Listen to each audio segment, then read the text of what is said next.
जय हिंद दोस्तों, आपका स्वागत है आपके अपने पसंदीदा चैनल स्टडी एंड अपडेट्स में। जय हिंद दोस्तों, मैं राजकमल आप सभी का स्वागत करता हूं स्टडी एंड अपडेट्स में। और आज के इस वीडियो में हम लोग एसएससी जीडी का प्रीवियस ईयर क्वेश्चन करने वाले हैं, जो कि 2015 से है। 2015 में 4 अक्टूबर को सेकेंड शिफ्ट में ये पेपर हुआ था।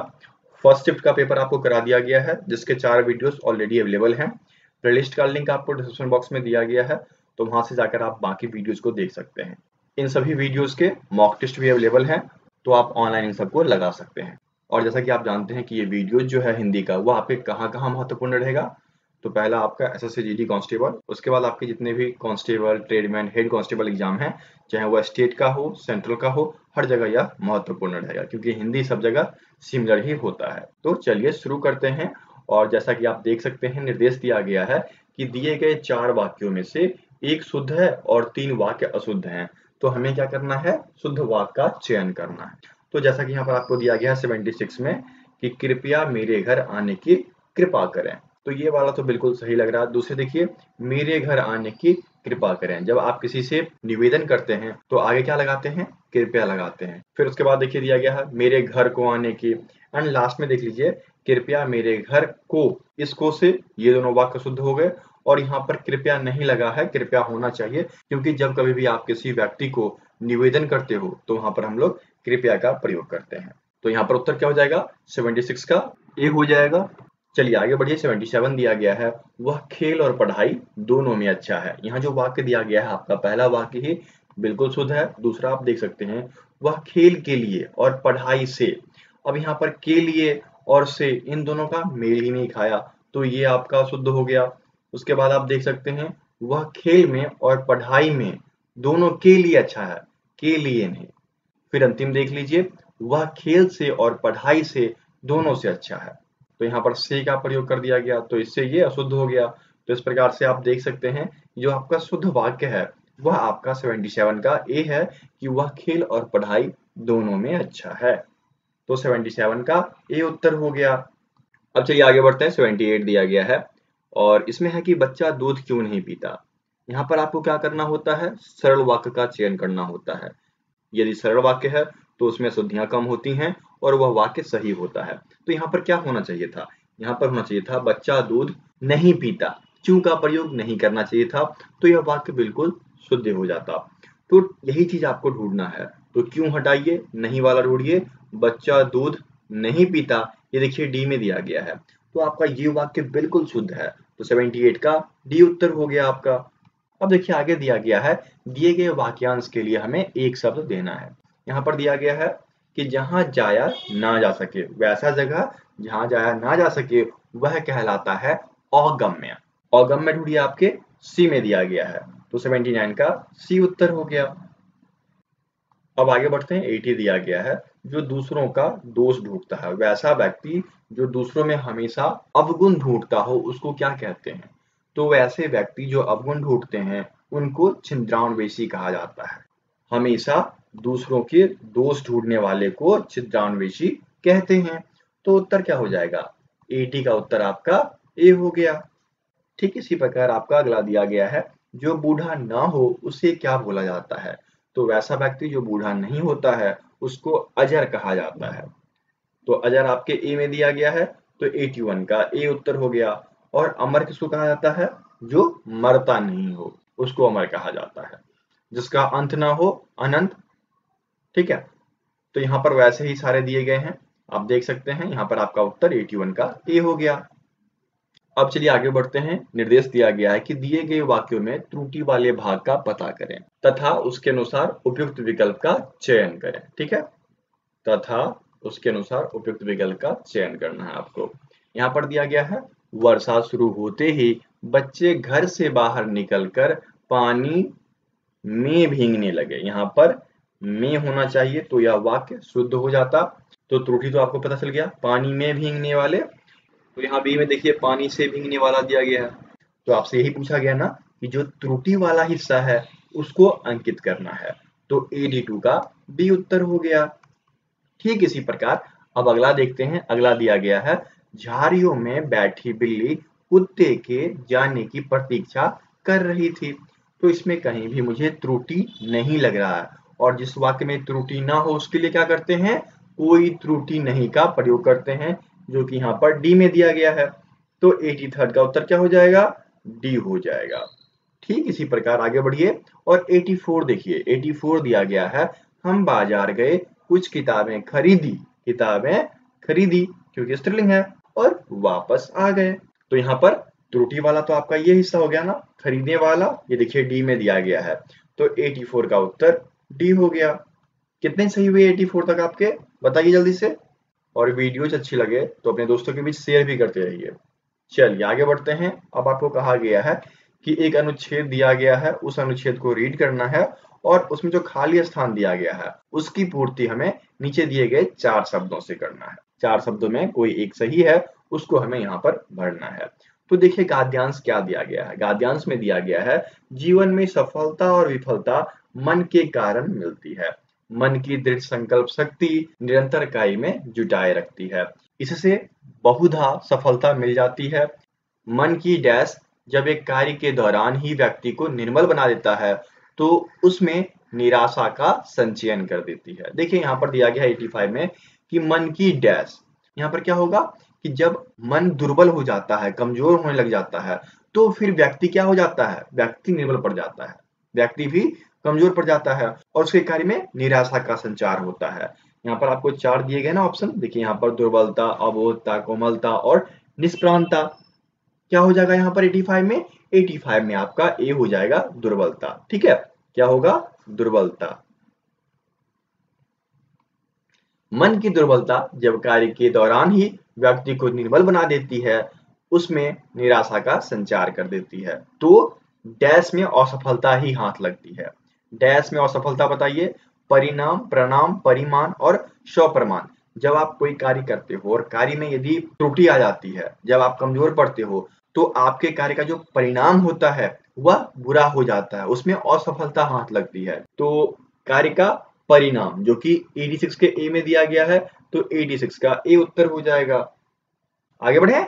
अब देखिए, जब कभी भी कार्य करते हुए व्यक्ति का तन डैश हो जाता है, बुद्धि भी हार मान जाती है। जब मनुष्य कार्य करते करते रुक जाता है तो बुद्धि हार मान जाती है। तो रुक जाना, यहाँ पर रुक जाने का क्या हो जाएगा, शिथिल। ठीक है, स्थिर हो जाता है। जब व्यक्ति का तन शिथिल हो जाता है तो बुद्धि भी हार मान जाती है। तो यहाँ पर क्या हो जाएगा, 87 का बी हो गया। अब आगे देखिए, तब मन की डैश शक्ति तन में अपार ताकत जगा देती है। देखिए, यदि मन में आप कोई संकल्प कर रखे हैं और कार्य करते करते आप रुक जाते हैं, तो आपको याद आता है कि हमने ये संकल्प किया है और आज इस कार्य को पूरा करके ही रहेंगे। जब आपको अपना संकल्प याद आता है, तब आपकी जो मन में जो शक्ति होती है वह तन में ताकत भर देती है, जोश भर देती है कि नहीं, ये कार्य करना ही है। तो यहाँ पर क्या हो जाएगा, संकल्प, जो कि 88 के डी में दिया गया है, तो 88 का डी उत्तर हो गया। ठीक इसी प्रकार अब आपका आखिरी बचा है, और क्या दिया गया है कि तब मन की संकल्प शक्ति तन में अपार ताकत जगा देती है, बुद्धि को भी प्रखर बना देती है, कार्य क्षेत्र में डैश प्राप्त हो जाती है। तो जब आप संकल्प की ओर बढ़ने लग जाते हो, मन में ताकत आ जाती है, तो आप विजय को प्राप्त कर लेते हो। ठीक है, कार्य में सफलता हासिल कर लेते हो। तो 89 का उत्तर डी हो जाएगा, विजय। तो इस प्रकार से हमने रिक्त स्थानों की पूर्ति कर दी, गद्यांश वाला जो था वो पूरा हो गया। अब चलिए आगे बढ़ते हैं। क्या दिया गया है कि दिए गए शब्दों के पर्याय अर्थात समानार्थी शब्द के लिए 4-4 विकल्प दिए गए हैं, उचित विकल्प का चयन करना है।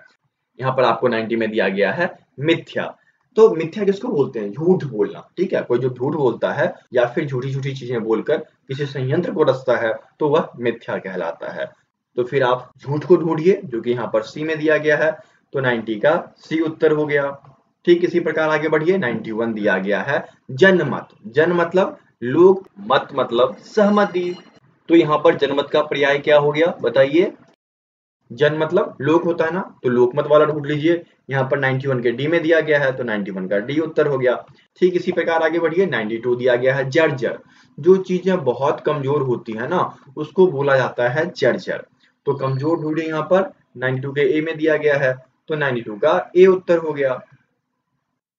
आगे बढ़ने से पहले मैं कहना चाहूंगा कि फ्री मॉक टेस्ट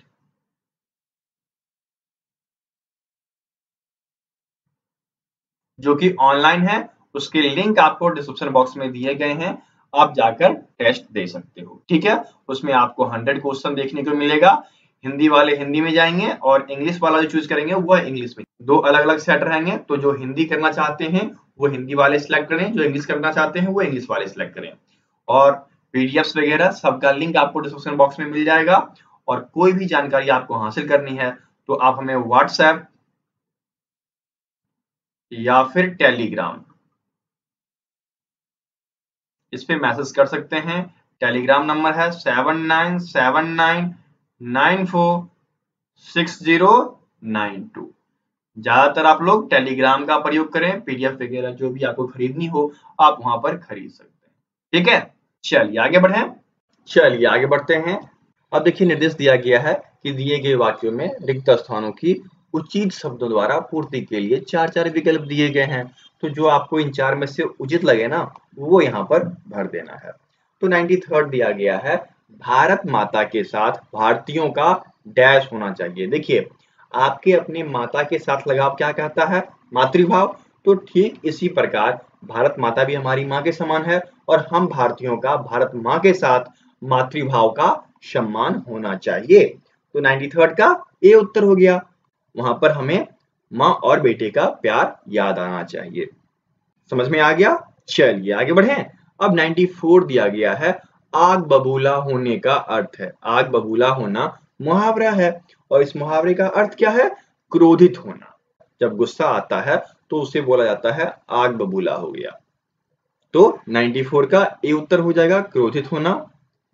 जब आपका दोस्त आपका समोसा खा गया तो आप आग बबूले हो गए, आपको गुस्सा आ गया ना, क्रोधित हो गए ना। तो इस प्रकार से इन चीजों को रिलेट करके याद रखना है। चलिए आगे बढ़ें। अब देखिए 95 दिया गया है, कर्मचारी ने अधिकारी को घटना के संबंध में डैश दे दिया। जब कोई घटना घटती है तो कोई भी कर्मचारी या कोई भी मनुष्य जब रिपोर्ट लिखाने जाता है तो उसको उस बात की स्पष्टीकरण करनी पड़ती है, मतलब उसको खुल के बताना पड़ता है, स्पष्टीकरण। तो 95 का सी उत्तर हो जाएगा, क्योंकि यहाँ पर क्या है, कर्मचारी अधिकारी के पास जा रहा है तो स्पष्टीकरण। और जैसे टीवी वाले करते हैं ना, वो क्या करते हैं, टीवी वाले प्रस्तुतिकरण करते हैं। चलिए आगे बढ़े। अब आपको निर्देश दिया जा रहा है कि विलोम शब्द का चयन करना है। यहाँ पर जो विपरीत अर्थ वाले होंगे उन्हें बताना है। देखिए यहाँ पर आपको दिया गया है 96 में सज्जन।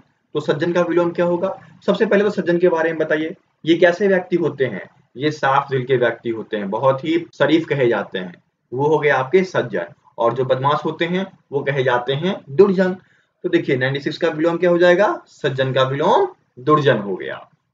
ठीक इसी प्रकार 97 दिया गया है, आस्था। जो किसी में विश्वास रखता है वो आस्था वाले हो गए और जो नहीं रखता है वो अनास्था वाले हो जाते हैं। तो 97 का बी उत्तर हो गया। चलिए आगे बढ़ते हैं। 98 दिया गया है, निर्मल। साफ सुथरा जो होता है उसको निर्मल बोला जाता है। तो गंदी चीजें मलिन, मलिन देखिए आपके डी में दी गई है। तो 98 का डी उत्तर हो गया। तो यहाँ पर विलोम खत्म होता है। अब आगे बढ़ते हैं, मुहावरे का सही अर्थ बताना है। और मुहावरा क्या दिया गया है, बाल धूप में सफेद होना। देखिए बाल धूप में सफेद होना, तो एक तो आप कह सकते हैं उम्र के साथ अनुभवी होना। यहाँ पर दे दिया कि उम्र के साथ अनुभवी ना होना, इससे ये गलत हो गया। यदि यहाँ पर ये दिया होता कि उम्र के साथ अनुभवी होना तो आपका यह सही हो सकता था।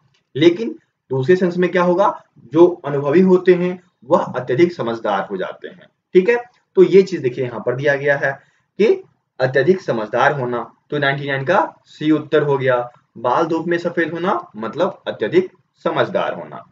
चलिए अब आपका एक प्रश्न बचा है कि बात का धनी। बात का धनी किसको कहा जाता है। आपके वैसे दोस्त जो आपसे वादा करते हैं मैं इस कार्य को कर दूंगा और वो पूरा कर देते हैं, तो वो बात के धनी हुए। वचन को निभाने वाला उसको बोला जाता है बात का धनी व्यक्ति। तो 100 का बी उत्तर हो गया। तो ठीक इस प्रकार से 25 के 25 प्रश्न मैंने कर दिए। अब एक प्रश्न जो कि करंट अफेयर्स के रूप में होता है और वो प्रश्न आपका ये रहा और आप सभी जानते होंगे, तो जल्दी से इसका उत्तर कमेंट बॉक्स में आपको कमेंट करना है।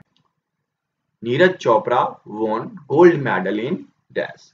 नीरज चोपड़ा ने स्वर्ण पदक हासिल किया है। ठीक है, स्वर्ण पदक जीता है। तो किस खेल में उन्होंने स्वर्ण पदक जीता? यहाँ पर 4 ऑप्शन है, 4 में से एक ऑप्शन आपका सही है, तो जल्दी से वो ऑप्शन आप कमेंट बॉक्स में कमेंट करेंगे और 25 में से कितने प्राप्त आपने किए ये भी कमेंट बॉक्स में कमेंट करेंगे। ठीक है, यदि वीडियो अच्छी लगी तो सबसे पहले चैनल को सब्सक्राइब कीजिए, वीडियो को लाइक कीजिए और इसे अपने दोस्तों के बीच शेयर भी कर दीजिए। और यदि कोई भी दिक्कत आती है तो टेलीग्राम पे हमें मैसेज करेंगे 7979946092। चलिए मिलते हैं अगली वीडियो में, तब तक के लिए जय हिंद।